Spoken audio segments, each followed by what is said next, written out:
In the story of Job, we can clearly see that Satan is our adversary.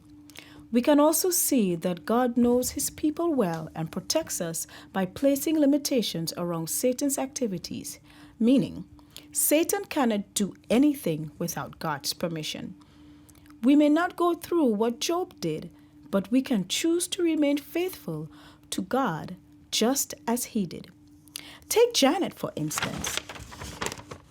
Sixth grader Janet was walking to school, ready for another great day. She had an amazing group of friends, and her teachers adored her. As she arrived at the entrance to the building, she saw her friends running to her in the distance.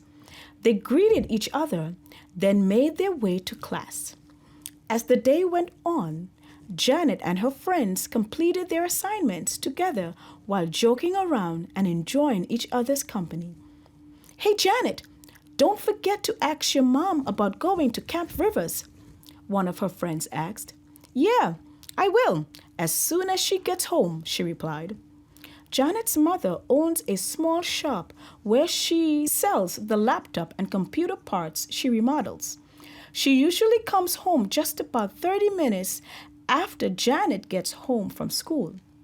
When Janet gets home, to her surprise, her mother is already home. She prepares to ask her mother if she can go to Camp Rivers with her friends, but notice that she was on a very important phone call.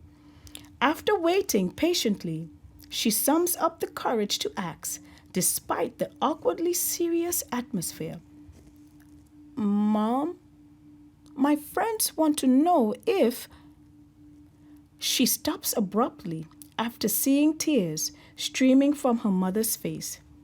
"Mom, what's wrong?" she asks, clearly surprised.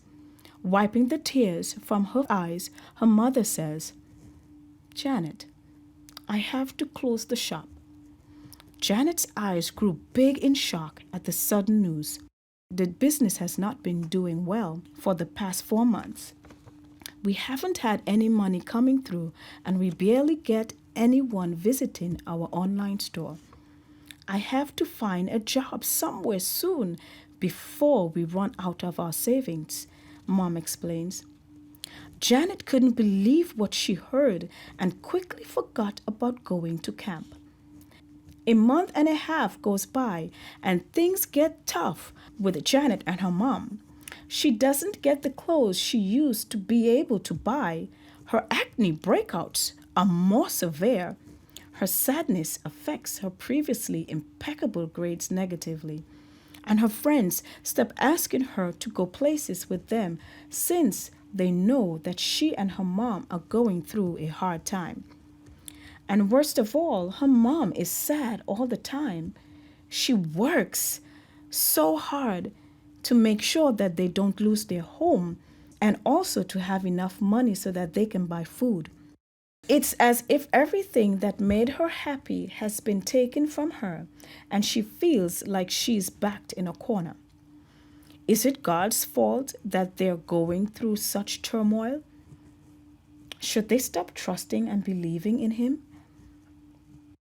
Janet remembers the Bible verses she learned at Sabbath school. 1 Corinthians 10:13. "There had no temptation taken you, but such as is common to man.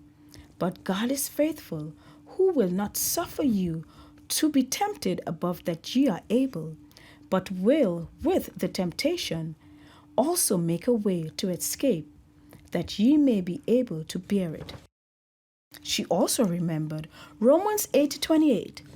"And we know that all things work together for good to them who are the called according to His purpose."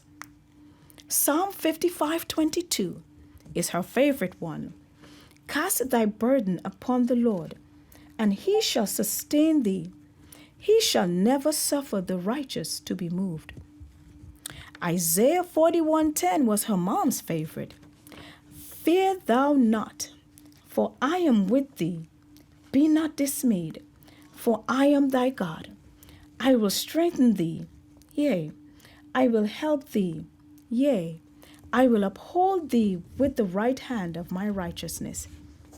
Jeremiah 29:11. For I know the thoughts that I think toward you, saith the Lord, thoughts of peace and not of evil, to give you an expected end. While reading all of those verses, Janet's mom and her smiled, and they felt that calm presence of peace, knowing that God will always be there to take care of them. There is a powerful text that says, "And the God of all grace, who called you to his eternal glory in Christ, after you have suffered a little while, will himself restore you and make you strong, firm, and steadfast." And that is taken from 1 Peter 5:10. So when you go through your trials, remember that God is always there. He never gives you more than you can handle. And remember that Satan cannot do anything without God allowing him to.